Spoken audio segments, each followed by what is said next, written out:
आप सभी भाई-बहनों को जय मसीह। ये वचन आप लोग ध्यानपूर्वक सुनिए। सुलेमान ने किस रीति से प्रार्थना किया है यहोवा से, इसके बारे में इस वचन में है। आप सभी भाई-बहनों को जय मसीह। आइए हम परमेश्वर का वचन देखते हैं। दूसरा इतिहास अध्याय 6 वचन नंबर 1 से। सुलेमान के प्रवचन। तब सुलेमान कहने लगा, यहोवा ने कहा था कि मैं घोर अंधकार में वास किए रहूंगा, परंतु मैंने तेरे लिए एक वास स्थान वरन ऐसा दृढ़ स्थान बनाया है जिसमें तू युग युग रहे।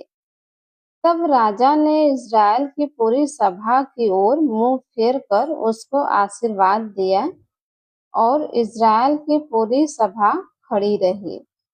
और उसने कहा, धन्य है इज़राइल का परमेश्वर यहोवा, जिसने अपने मुंह से मेरे पिता दाऊद को यह वचन दिया था और अपने हाथों से इसे पूरा किया है। आमीन।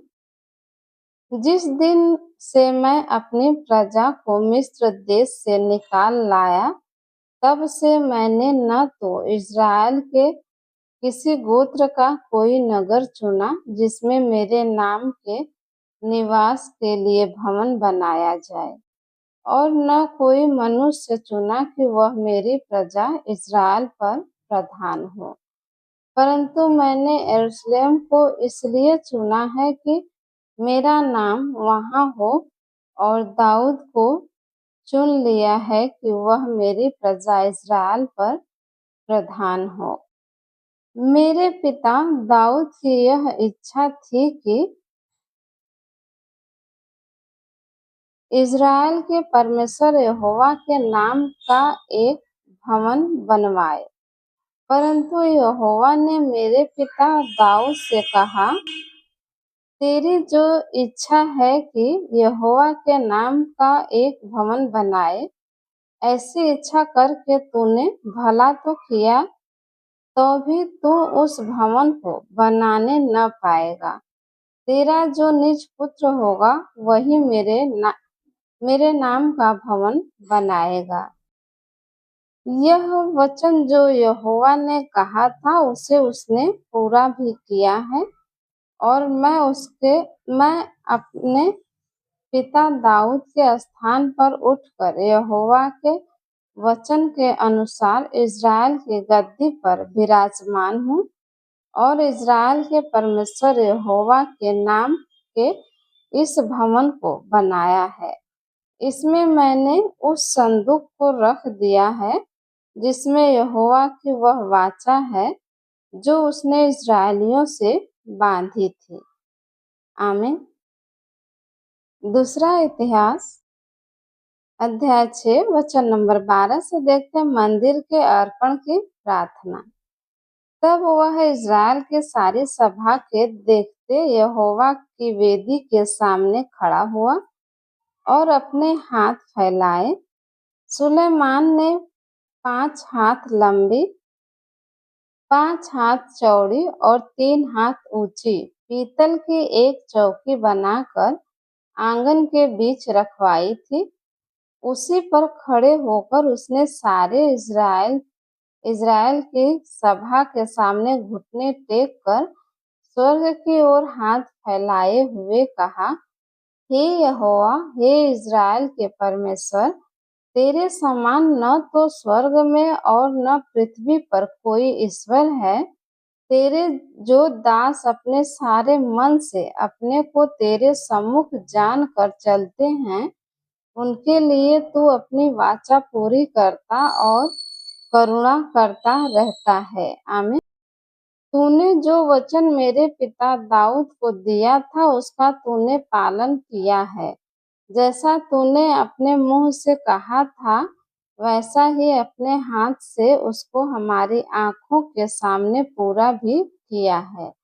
इसलिए अब हे इज़राइल के परमेश्वर यहोवा, इस वचन को भी पूरा कर जो तूने अपने दास मेरे पिता दाऊद को दिया था। तेरे कुल में मेरे सामने इज़राइल की गद्दी पर विराजने वाले सदा बने रहेंगे, यह हो कि जैसे तू अपने को मेरे सम्मुख जानकर चलता रहा, वैसे ही तेरे वंश के लोग अपनी चाल चलन में ऐसी चौकसी करें कि मेरी व्यवस्था पर चले। आमीन। अब हे इज़राइल के परमेश्वर यहोवा, जो वचन तूने अपने दास दाऊद को दिया था वह सच्चा किया जाए।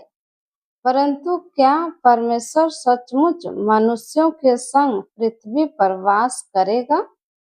स्वर्ग में वरन सबसे ऊंचे स्वर्ग में भी तू नहीं समाता, फिर मेरे बनाए हुए इस भवन में तू कैसे समाएगा? तो भी हे मेरे परमेश्वर यहोवा, अपने दास की प्रार्थना और गिड़गिड़ाहट की ओर ध्यान दे और मेरी पुकार और यह प्रार्थना सुन जो मैं तेरे सामने कर रहा हूँ। वह यह है कि तेरी आंखें इस भवन की ओर अर्थात इसी स्थान की ओर जिसके विषय में तूने कहा है कि मैं उसमें अपना नाम रखूंगा, रात दिन खुली रहे। और जो प्रार्थना तेरा दास इस स्थान की ओर करे उसे तू सुन ले। अपने दास और अपनी प्रजा इज़राइल की प्रार्थना जिसको वे इस स्थान की ओर मुंह किए हुए गिड़गिड़ाकर करें उसे सुन लेना। स्वर्ग में से जो तेरा निवास स्थान है सुन लेना और सुनकर क्षमा करना। आमीन। जब कोई मनुष्य किसी दूसरे के विरुद्ध अपराध करे और उसको शपथ खिलाई जाए और वह आकर इस भवन में तेरी वेदी के सामने शपथ खाए, तब तू स्वर्ग में से सुनकर और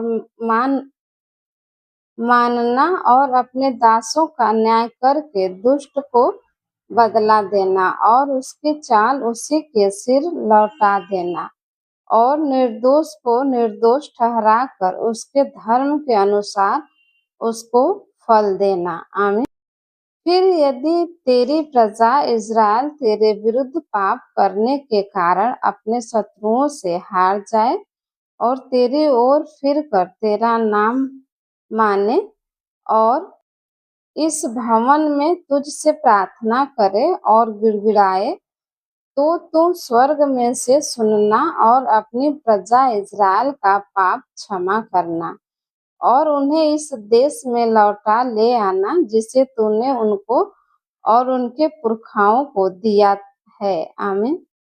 फिर सुलेमान ने कहा, जब वे तेरे विरुद्ध पाप करें और इस कारण आकाश इतना बंद हो जाए कि वर्षा न हो, ऐसे समय यदि वे इस स्थान की ओर प्रार्थना करके तेरे नाम को माने और तू जो उन्हें दुख देता है इस कारण वे अपने पाप से फिरे, तो तू स्वर्ग में से सुनना और अपने दासों और अपनी प्रजा इज़राइल के पाप को क्षमा करना।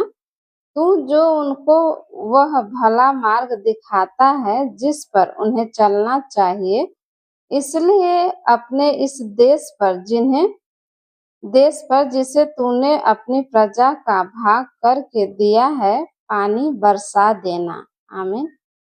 जब इस देश में अकाल या मरी या झुलस हो या गेरुई या टिड्डियां या कीड़े लगे या उनके शत्रु उनके देश के फाटकों में उन्हें घेर रखे या कोई विपत्ति या रोग हो, तब यदि कोई मनुष्य या तेरी सारी प्रजा इज़राइल जो अपना अपना दुख और अपना अपना खेद जानकर और गिड़गिड़ाहट के साथ प्रार्थना करके अपने हाथ इस भवन की ओर फैलाए, तो तू अपने स्वर्गीय निवास स्थान से सुनकर क्षमा करना और एक एक के मन की जानकर उसकी चाल के अनुसार उसे फल देना।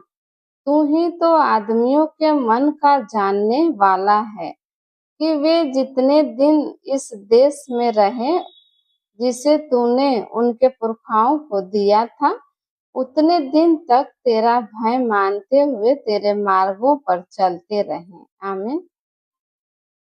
फिर परदेसी भी जो तेरी प्रजा इज़राइल का न हो, जब वह तेरे बड़े नाम और बलवन्त हाथ और बढ़ाई हुई भुजा के कारण दूर देश से आए और आकर इस भवन की ओर मुँह किए हुए प्रार्थना करे, तब तू अपने स्वर्गीय निवास स्थान में से सुने और जिस बात के लिए ऐसा परदेसी तुझे पुकारे उसके अनुसार करना, जिससे पृथ्वी के सब देशों के लोग तेरा नाम जानकर तेरी प्रजा इज़राइल के समान तेरा भय माने और निश्चय जाने कि यह भवन जो मैंने बनाया है वह तेरा ही कहलाता है। आमीन।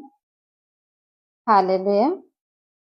जब तेरी प्रजा के लोग जहाँ कहीं तू उन्हें भेजे वहाँ अपने शत्रुओं से लड़ाई करने को निकल जाएं और इस नगर की ओर जिसे तूने चुना है और इस भवन की ओर जिसे मैंने तेरे नाम का बनाया है मुंह किए हुए तुझसे प्रार्थना करे, तब तू स्वर्ग में से उनकी प्रार्थना और गिड़गिड़ाहट सुनना और उनका न्याय करना। आमीन।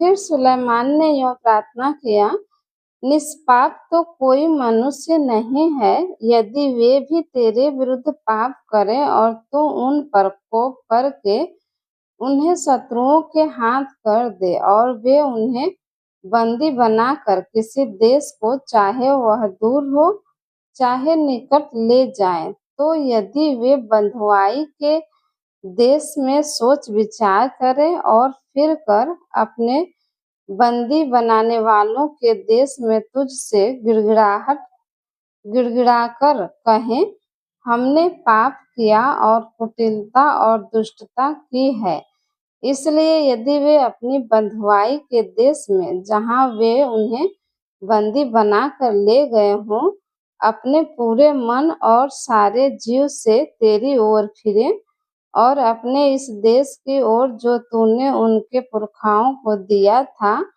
और इस नगर की ओर जिसे तूने चुना है और इस भवन की ओर जिसे मैंने तेरे नाम का बनाया है मुंह किए हुए तुझसे प्रार्थना करे, तो तू अपने स्वर्गीय निवास स्थान में से उनकी प्रार्थना और गिड़गिड़ाहट सुनना और उनका न्याय करना और जो पाप तेरी प्रजा के लोग तेरे विरुद्ध करें उन्हें क्षमा करना।